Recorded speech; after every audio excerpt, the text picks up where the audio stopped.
From politics to the lunch line, a New Brunswick school district is in the spotlight after reports that cafeterias across more than 2 dozen schools have switched to halal only hot meals.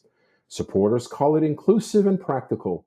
Parents say they weren't consulted and want a choice back on the menu. Tonight, we'll unpack what actually happened, why it spread so fast online, and where the balance lies between inclusion and transparency. This I stumbled upon the other day, Mm. watching some issues on YouTube, and I thought, what? Wait, what? What's this? And it started out with a TikTok video that there's quite a story behind the TikTok video. And Jen, if we can. Imagine receiving an email from your kid's school teacher asking you not to pack pork in their lunches anymore because it has become offensive to some of the children who are in the class. Some parents are writing emails to the teachers saying that there are Canadian kids showing up with bacon and ham in their sandwiches, and that's offensive to their religion. Just imagine that for a second. It's a school, not a refugee camp. There's an airplane. So that particular TikTok has gone viral. Mm-hmm. And of course, it's brought out a couple of the right-wing commentators on YouTube, and they're having a field day with it as well. And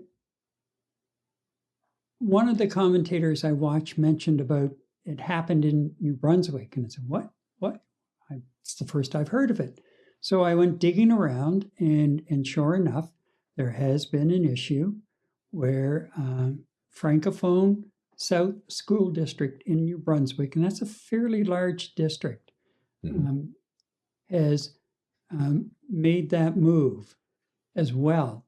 And parents are upset over the whole issue because they say they weren't consulted other than all of a sudden receiving an email from the schools, the various schools, because it's like 26 schools in that district, that they were making this move. And the whole thing of it is, especially when you start digging down through, apparently some of the schools as early as about 2 years ago indicated that they were slowly moving in that direction. And now, like the company that is in charge of providing the meals at the school cafeterias says that they've gone fully into it, and that for not only inclusion reasons, which is what the Francophone School Board is saying, that we felt that it was a good move as far as being inclusive. We want to be inclusive. And the company says it also means that they're cutting down on costs, logistical costs and supply costs, because they're not running like 2 different meals. And menus. There are a number of issues that are coming out of this. School board says, we're moving ahead for inclusiveness. Well, so are you saying to one group, well, you can't bring these, kinds of sandwiches, meat sandwiches to school anymore because we're only serving this type to be inclusive? In discussion earlier, we were having about this. It's not like, yes, you don't take peanut butter into school because there's a medical condition involved with it. Right. This is more a religious issue. And here we have a creep that's taking place. And frankly, if I'm a parent with a child or children in any of those schools, I'd be pretty pissed off right now. Yeah, I would not be happy either. Like, I mean, this can take you to different levels of conversation, right? First of all, yes, the school board should have consulted at least the parent teacher committee or some sort of communication to the parents before drawing a line. You know what? Okay, fair enough. You're looking at ways to cut back on costs. I get it. That part I get. But to basically use a free Canada's, you can practice whatever religion you want. There's no question about that. It's part of our constitution. It's part of what makes our country great and proud. There is a fine line. There is not a fine line. There is a pretty decent line. Look, what does that mean? I mean, my kids are all grown up, and I'm just thinking back in my days when I was packing their lunches.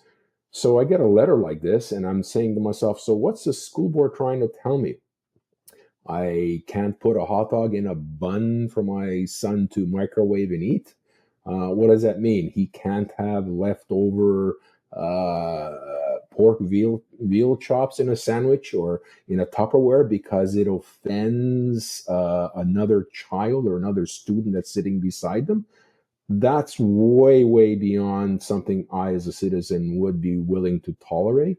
For me, it's simply, well, don't look, don't taste, don't eat, as opposed to imposing beliefs that have absolutely nothing to do with me, and beliefs where, you know what, we welcome everyone into Canada, but don't start imposing religious beliefs on the population if they choose not to pursue or support what your beliefs are. As we had in segment one, right, with the female doctor. Well, this is the way things are here. You don't want to have a female doctor work on you or try to bring you back to health. That's your choice. I would even extend it into what we're discussing right now about the lunches, lunches being served and lunches that are being brought in by children that their parents packed for them. Look the other way. And you know what? I'd even go a step further. How many 10-year-olds do you know are going to go, oh my God, there's pork beside me? I think this is more of parents trying to ensure that their children follow a specific religious protocol, which is great. I have no problem with that.